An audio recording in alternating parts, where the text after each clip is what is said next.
Mercury and Venus. Two hostile worlds that suffered very different fates. One, very much alive and seething with treacherous forces of nature. The other, a planetary carcass, gouged by millions of high-velocity impacts. Both demonstrate the true horrors of planets gone wrong. Mercury and Venus, the inner planets.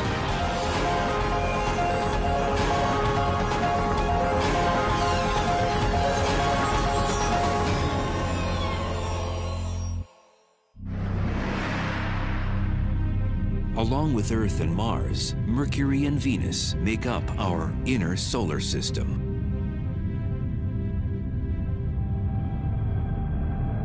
Jupiter, Saturn, Uranus, and Neptune, these planets farthest from the Sun, make up the gaseous outer worlds of the solar system. Over 4 billion years, the inner planets bound enough interstellar debris to become rock solid. Why do we study planets? Why do we study astronomy at all? We someday need to go beyond the planet Earth if we expect to survive as a species for a very long time. And we need to know what's out there and what the nature of the universe is. We're studying worlds where things are exotic, but the basic processes of physics and chemistry at work are really the same that we see here on Earth. Millions of miles separate us from our rocky cousins. But a tour around Venus and Mercury reveals a common DNA. We can go to Mercury and Venus and really look at these as places, as worlds with their own histories, and then contextualize our own planet's history. Venus is the 6th largest planet in the solar system. At its closest, it is 26 million miles away from Earth. A year on Venus lasts 225 Earth days. And if you weighed 150 pounds on Earth, you'd weigh 136 on Venus.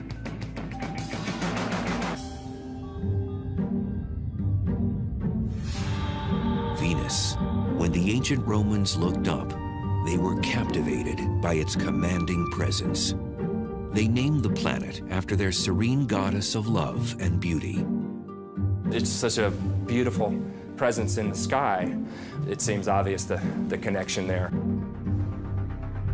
Venus has long been considered our sister planet because of its closeness in composition, gravity, density, and size. Venus and Earth are almost twins in a lot of ways. They're almost the same size. Venus is slightly smaller than Earth. So if Earth was a regulation basketball, Venus is a soccer ball, slightly smaller. And Venus is the closest planet to Earth. So for a long time, it was thought of literally as a twin planet. For ages, scientists thought this twin, like Earth, was a planet covered with deep oceans, lush rainforests, and had a climate that would give credibility to the notion that intelligent life could exist there. Before the space age, people thought it might be very Earth-like on Venus. But the paradox is when we actually got to Venus and started exploring it, the conditions there are so different. It turned out Venus was less of an exotic sister to Earth and more of an evil twin. So here you have two very similar planets in their sort of bulk properties, but they've evolved to such different states. And that creates an interesting problem in understanding planetary evolution, a sort of controlled experiment. Take these two similar planets and let them go for 4 billion years, and then why do they end up so different? First, some of the basic differences. Venus has been hit hard with meteors. One so strong that some scientists think it may have reversed the planet's rotation. Venus has a very slow rotation, and it has what we call a retrograde rotation. So it spins backwards compared to the direction of spin of all the other planets. Because of this retrograde rotation, the sun rises in the west and sets in the east. And the Venusian days are long ones. The amount of time from one sunrise to the next is about 8 Earth months. But the orbital pattern and long days aren't what make Venus so intolerable. In part, it's the wicked climate. With a surface temperature of 900 degrees Fahrenheit, Venus is the hottest planet in the solar system. Travelers there would have their trip cut short in no time. It would take a matter of seconds, maybe 1 second before they were gone, roasted to death. If you're an astronaut sitting on Venus without a spacesuit, then your skin's going to crisp up. You're going to cook just like a turkey in an oven, except much faster even. The unforgiving heat wave is created by a process called the greenhouse effect, the identical process that keeps Earth's climate in check and teeming with life. But a closer look at Venus tells us how this common trait can be a cycle of life and a cycle of death.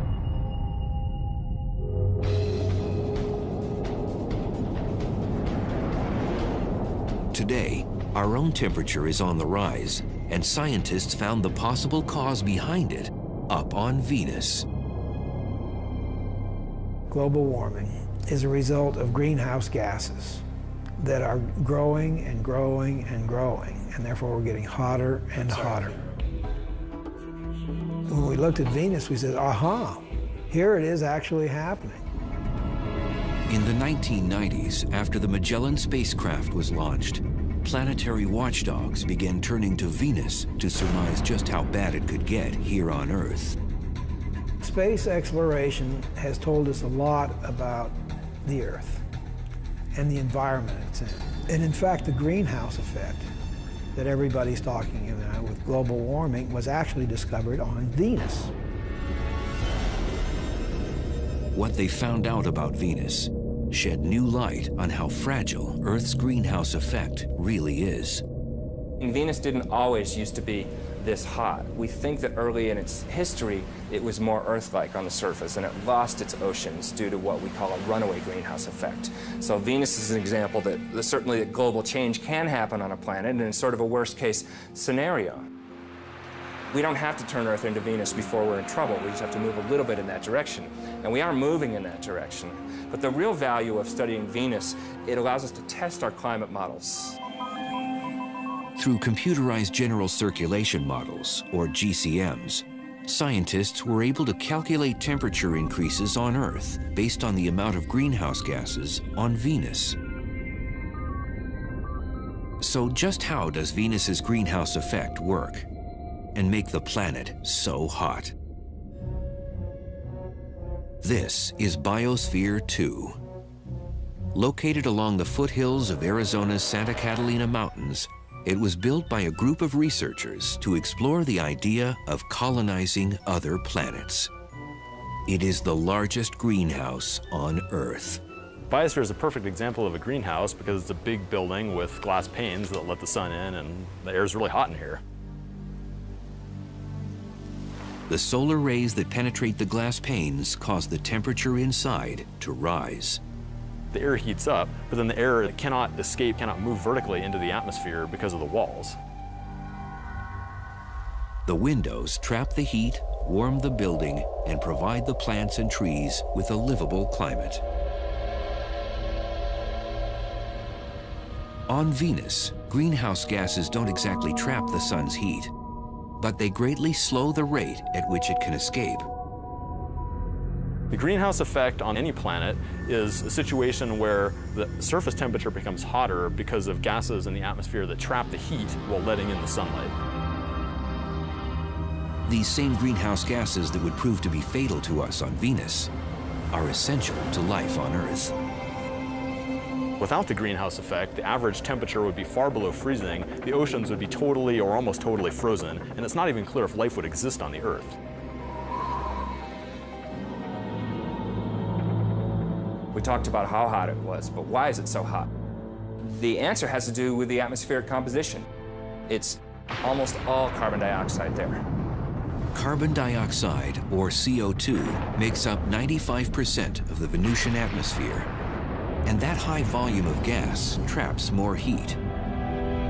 that's going to give you a strong greenhouse effect, and that's going to make it really hot. And that's why it's so hot on Venus. It's an extreme example of global warming. On Venus, volcanoes are the natural spring source for CO2 and other gases. It's a process atmospheric chemist Jeff Sutton studies on Earth at Hawaii's Kilauea volcano. Deep below the surface, atomic compounds ignite during volcanic activity to form CO2. The gas is born from the pressure created by the heat of molten rock, or magma. It rises towards the surface and reaches the summit magma storage complex. The pressure is decreased on the magma. And the effect of that is to allow gases that are trapped under the very high pressure to be released and bubble out. The Venusian surface would likely have cracks in the lava similar to these vents, where gases escape into the airstream. Somewhere between 8,000 and 30,000 metric tons of carbon dioxide boil out of the magma chamber each day. And it amounts to something on the order of 3.5 to 5 million tons per year. And that's just one volcano here on Earth. Venus has more active volcanoes, and that means more heat-bouncing gases. So all the CO2 just builds up in the atmosphere on Venus, which just makes it hotter and hotter.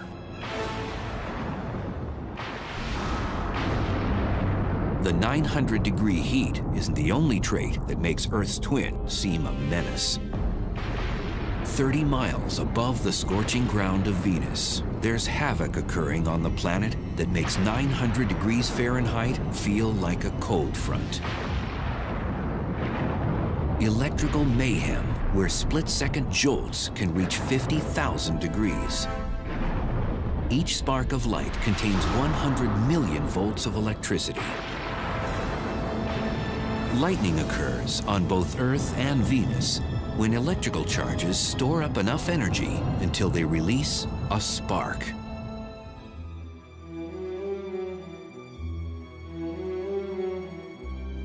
Mears Oppenheim teaches planetary physics to students at Boston University. And researchers like him get in on the action at Boston's Museum of Science. In their caged lighting exhibit, 30-foot-high domes motor up to simulate how lightning is generated on Venus. And then, it's showtime.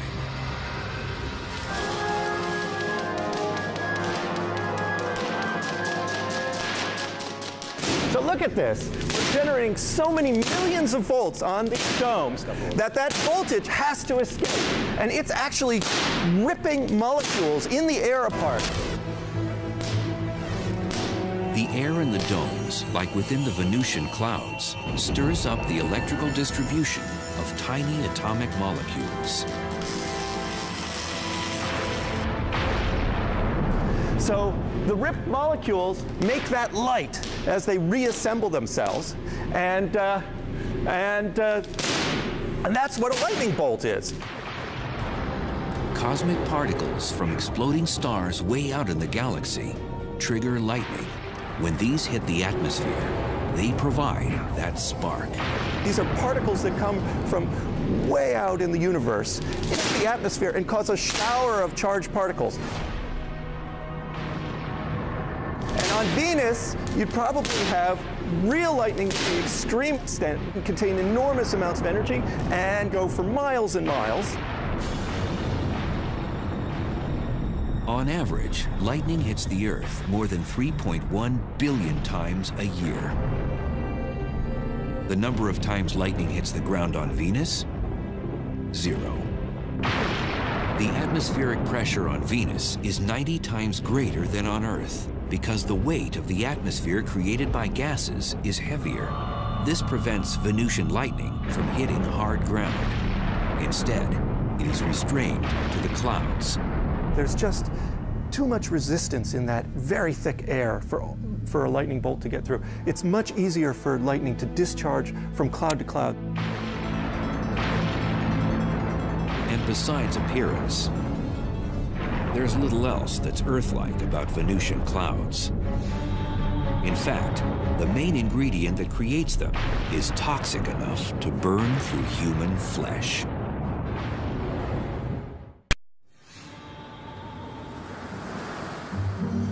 From Earth, you might be able to see Venus twinkle in the morning and evening skies like a star. Definitely not a wallflower. It's so bright in our sky, not just because it's the closest planet to us, but because it's the most reflective planet.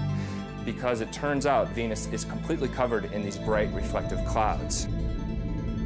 80% of the sun's light bounces off the clouds that blanket the planet. But even in the clouds, Venus, our so-called twin planet, manages to show an evil nature. And we know that the clouds of Venus are made out of sulfuric acid, basically like battery acid. And that sulfuric acid is made by sulfur dioxide coming out of volcanoes on the surface.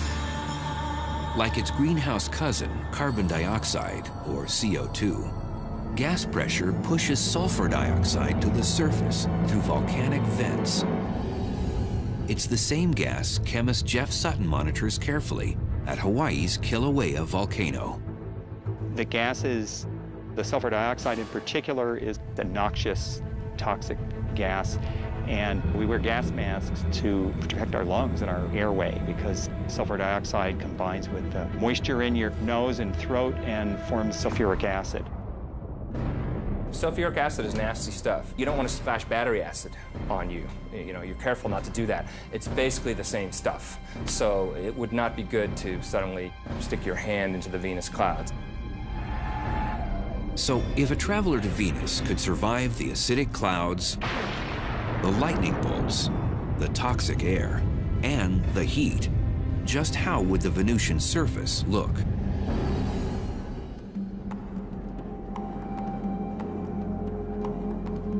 Volcanologist Jeff Burns with the United States Geological Survey, or USGS, circles the globe to understand what drives volcanic activity on the inner planets. When Burns imagines the surface of Venus, he considers the dark, eerie wasteland of Kilauea's lava fields on the big island of Hawaii. It's very instructive to be able to come here and study this volcano to compare it to volcanism that has occurred on the surface of Venus. We can actually come out here to the field and study things. We can actually take samples and look at them in detail. Geologists expect the amount of volcanoes on Venus far outnumbers the 1,500 or so on Earth. Some estimates range from 100,000 to over 1 million volcanic features on Venus. With that many volcanoes, lava rock makes up 70% of the Venusian surface, just like it makes up much of Kilauea's terrain. The ground becomes solid when the lava cools into hard rock. Having a rock on Earth is our best analog for trying to understand rocks on the other planets. Basaltic rocks are the most similar to the Venusian plains. Basalt is the most common type of lava rock found on Venus and throughout the inner solar system. The minerals freeze into glass and small crystals, a total transformation from what lava looks like when it streams out of the volcano. When lava is actively flowing across the surface, it's incandescent and typically looks red. Now, quickly it'll form a silvery sheen over the top of it, and then over a period of a few weeks will turn black, such as the lava we see around me here. At 5 miles high, Mont Mons is the largest volcano on Venus. And it's left some tremendous lava channels in its wake, just like Kilauea did.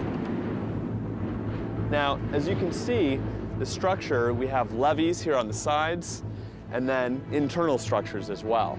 This is similar, perhaps, to how large channels called canali formed on the surface of Venus. However, they formed at a much larger scale. Large enough to create seemingly endless miles of canali across the Venusian landscape. Consistent in both width and depth, the canali are much longer on Venus than on Hawaii because of environmental conditions on the planet. The dense atmosphere and hot temperature slows the magma from cooling into solid rock. And with little wind and no rain to further cool the magma, lava can cut through the surface for months after an eruption before it hardens.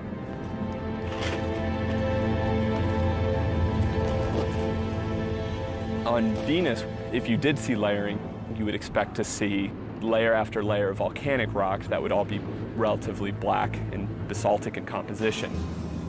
You would probably see little bits of color due to potentially oxidized iron, which would look red.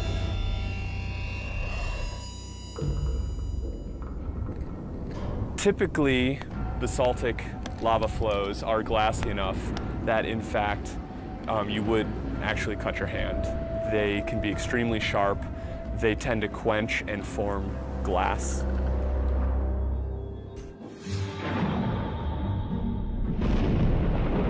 And then there are the skies. That heavy Venusian cloud cover diffuses most of the direct sunlight. So it would be a lot darker on the surface of Venus during the day than it would be here on Earth. Also, because the light is scattered very efficiently, you tend to lose shadows. So everything is lit fairly consistently across the surface. And then additionally, because of the composition of the atmosphere, everything would tend to have more of an orangish tinge to it.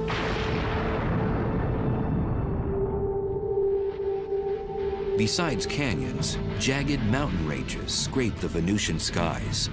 The planet's highest peak is on Maxwell Monts. Maxwell is about 35,000 feet high, which puts it at a healthy distance above Mount Everest or any mountain on Earth. Everest is something like 28,000 feet high. So it's definitely larger than anything on Earth. Our sister planet seems to have outdone one of our 7 natural wonders. But how would the Venusian terrain measure up against another geologic feature, our canyons? The Grand Canyon, a great chasm eroded over 250 million years by the Colorado River. When the Colorado Plateau was uplifted millions of years ago, it gave the water more energy to cut back through the canyon and wear away the rocks. The vast canyons on Venus may have also been formed by erosion, but not by a river. Volcanic systems can erode canyons by having fluid flow. If it's very fluid, not very viscous, materials can erode similar to water. And the Grand Canyon is only part of the Colorado River system, but even looking at the Colorado River system as a whole is not nearly as long as the longest channels on Venus. Had the ancient Romans known about the volcanoes, acidic clouds, lightning bolts, toxic air, and that scorching heat, perhaps they may have named our evil twin planet after something other than their goddess of beauty and love. There's irony there because, of course, the Greeks and Romans didn't know anything about the conditions on Venus. And then here we are a couple thousand years later, and we're actually exploring this place, and, well, it's not quite so nice according to our taste.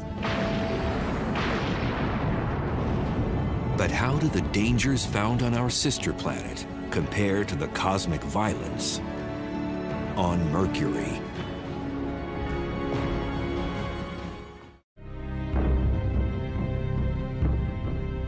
"48 million miles away from Earth, Mercury's dust-covered hills and empty plains stretch as far as the naked eye can see." It's a colorless body. I mean, it does not have really any colors like you see on Mars or the Earth or even Venus for that matter. Dr. Robert Strong with the University of Arizona's Lunar and Planetary Lab has been a chief authority on planetary geology for more than 35 years.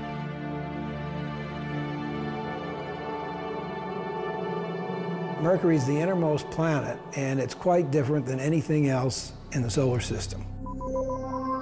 At 36 million miles, Mercury is the closest planet to the Sun. The planet has no known moons. Mercury has no atmosphere. And it's a naked-eye planet, visible on Earth during the twilight hours.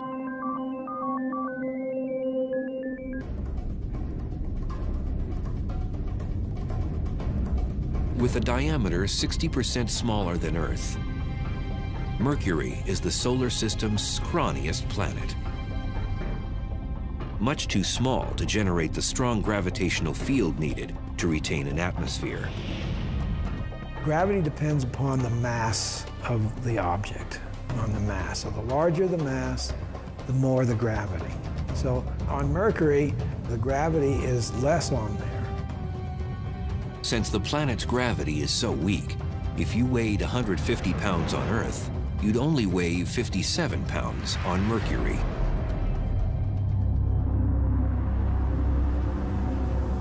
Planet size matters when it comes to the internal heat needed to sustain geologic activity.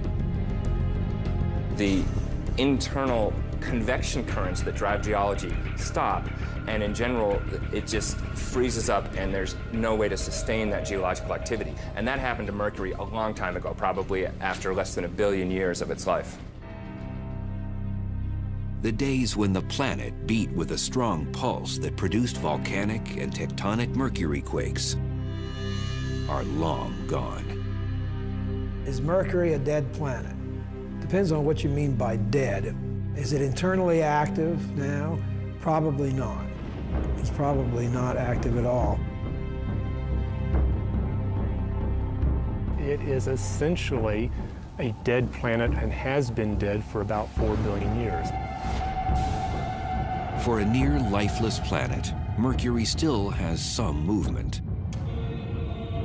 Named by the ancient Romans after the swift-footed messenger god, Mercury orbits the Sun in 88 Earth days, the fastest of any planet.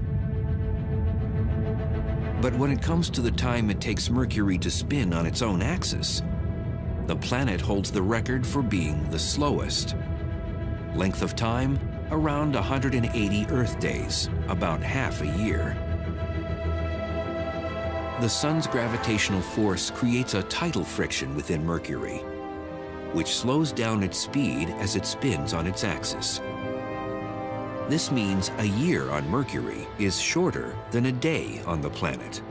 And that sluggish rotation gives Mercury a somewhat peculiar weather forecast. For 6 months, the side exposed to the Sun reaches 800 degrees Fahrenheit. On the other side, the temperature drops to 300 degrees below zero. It has a long time to heat up on the side facing the Sun and a long time to cool down on the other side. And that's why it has these huge temperature extremes. Despite its close proximity to the Sun, Mercury is a bit of a black sheep in the planetary family.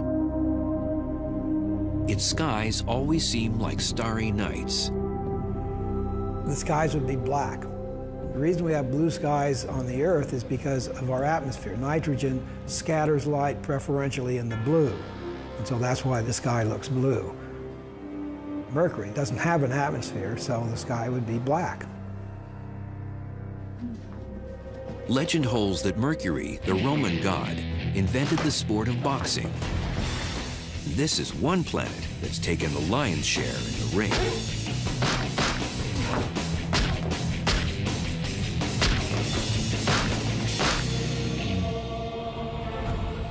Mercury has had millions of meteors and asteroids explode on its surface because it doesn't have an atmosphere to protect it.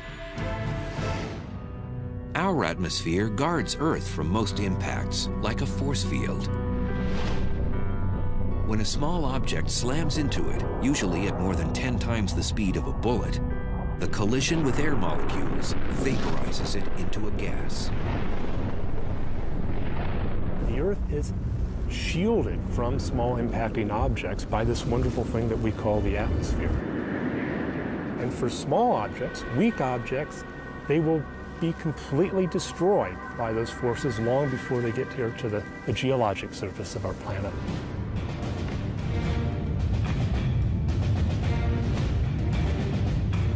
On Mercury, without that atmosphere, the asteroids and meteors smack down at full throttle. This makes Mercury the most heavily cratered planet in the solar system. You cannot take a step on Mercury without encountering an impact crater. Back in 1974, the Mariner 10 space probe mapped half the planet's surface, including the largest crater ever surveyed in the solar system. The most prominent feature is a feature called the Caloris Basin, which is a very large impact crater that is about maybe 900 miles in diameter. 900 miles in diameter. That's a couple hundred miles broader than the entire state of Texas. Researchers speculate the iron meteorite that made that impact stretched for more than 60 miles before it crashed into the surface.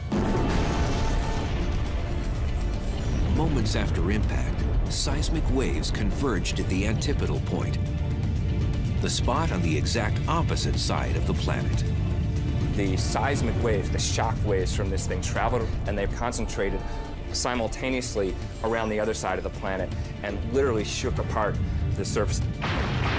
The seismic turbulence jumbled up the crust and twisted the terrain into unusual rock formations. There's all this weird terrain. In fact, the technical term is weird terrain.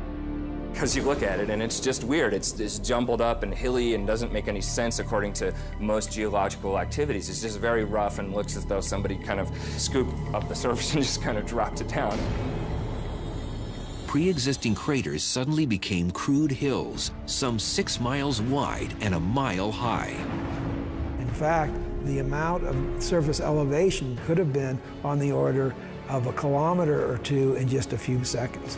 It would have been horrendous. Scientists have no way of knowing exactly when the Caloris impact happened, but they can surmise one thing. If an asteroid the same size crashed into the Earth, the impact would be catastrophic and wipe out human civilization.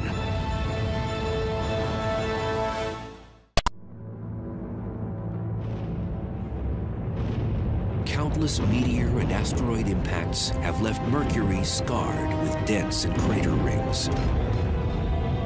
Today, the planet looks beaten, a terrestrial corpse.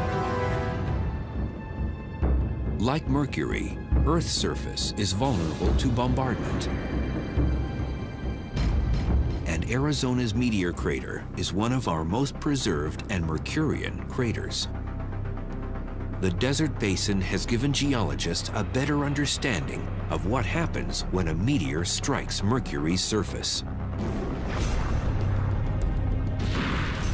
Upon impact, energy from the shock wave rips through the surface and moves tons of rock upward to shape the crater.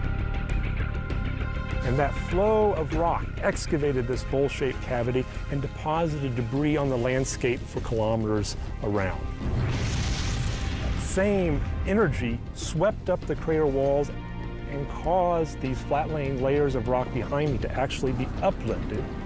And the rock, under the influence of shock, wasn't behaving brittly like rock does, but more like taffy. This is one of the hallmarks of impact craters, not only here at Meteor Crater, but anywhere in the solar system.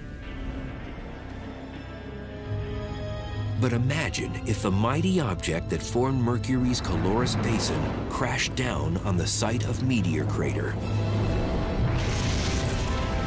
It would be a massive explosion with chunks of molten material flying around the Earth ballistically, re-entering the Earth's atmosphere and causing just massive meteor showers everywhere.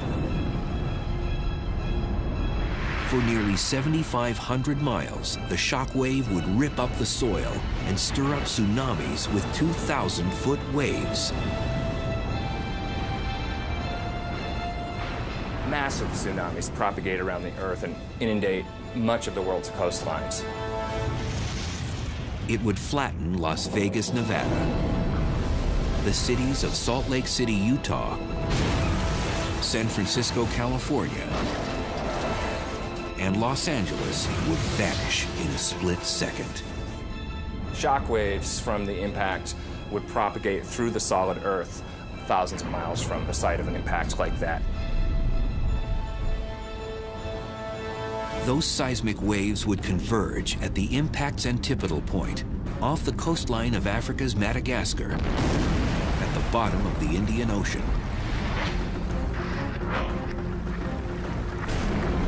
Suddenly, a mountain range would explode through the ocean floor and crash up to form that weird Mercurian terrain. Like an unbelievable earthquake, probably everywhere on Earth for an object that large. Meteor crater would be a nick in the surface compared to the Mercurian gash left behind from a Calorus-type impact. The gouge would consume a quarter of the continental United States. An object that size would eliminate a large portion of the west coast of the U.S. If it fell, say, on Arizona. It would literally change the coastline in an instant.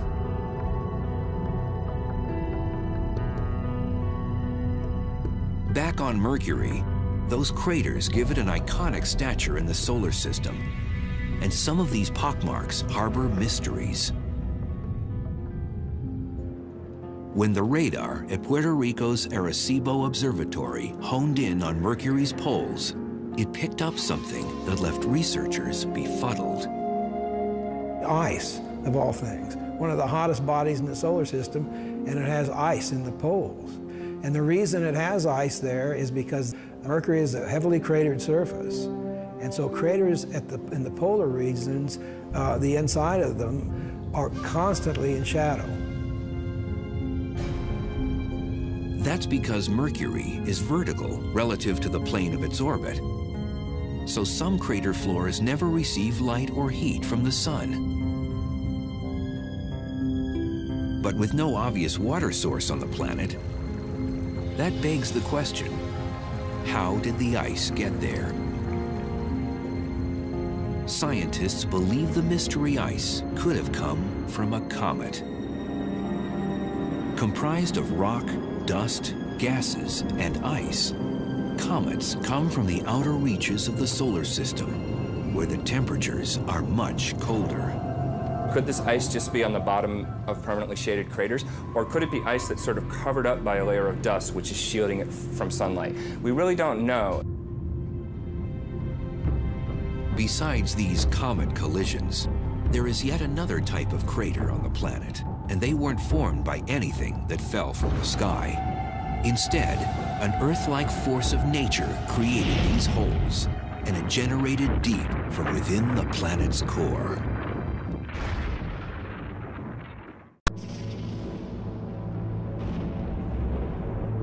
Mercury. A closer look at its terrain by scientists reveals that some of its craters could have been formed from something other than asteroids, comets, and meteors.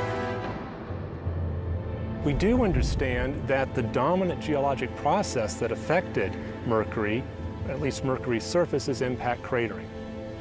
The second most important geologic process to affect Mercury is volcanism.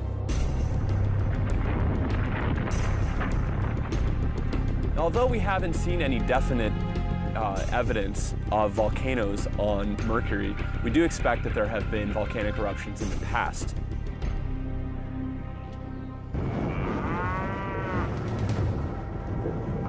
This remote cow pasture, a 3 hours drive north of Phoenix, might contain a telling link to Mercury's volcanic history. The cratered hills are extinct cinder cone volcanoes, and geologists suspect similar ones can be found on Mercury. This is a cinder cone. You can see behind me there's a large crater in the center, which is typical of cinder cones. These volcanoes do have their differences with Mercury's cinder cones. Because Mercury has less gravity, we would expect the cinder cones that form to be much wider and much flatter. All volcanoes erupt when the pressure from the magma, or molten rock inside, is greater than the strength of the rock containing it. Pressure increases for two reasons: too much magma and too much gas. And when pressure increases in a volcano, it usually has one place to go. Lava comes up to the surface and erupts explosively. You have a vent area and you have what's called a fire fountain. If the pressure is great enough, its force can spew lava higher than 100 feet on Earth. But on Mercury, with such low gravity, the fountain could eject lava 30 stories high.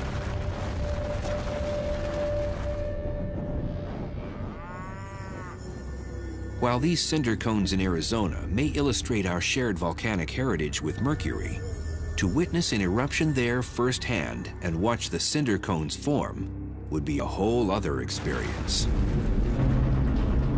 First, without an atmosphere, a plume of ash and smoke and debris wouldn't billow across the landscape.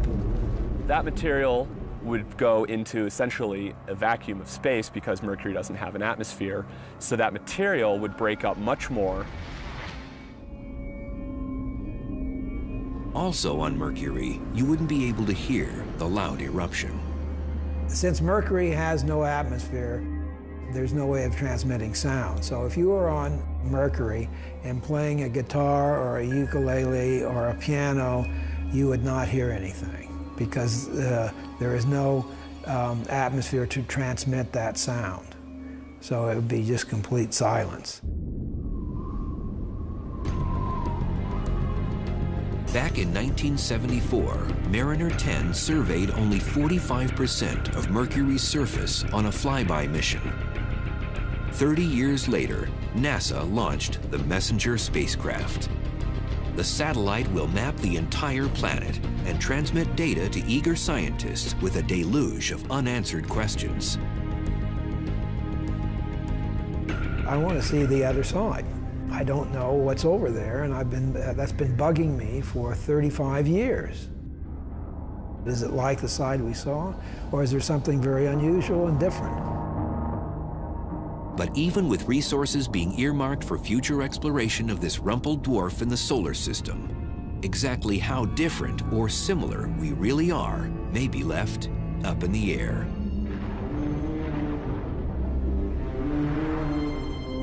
Despite the harsh conditions on Mercury and on Venus, a close look around our own backyards reveals the good, the bad, and the ugly of the inner planets. The universe is this vast, vast thing, and here we are sitting on this little pinprick. I mean, we are not isolated.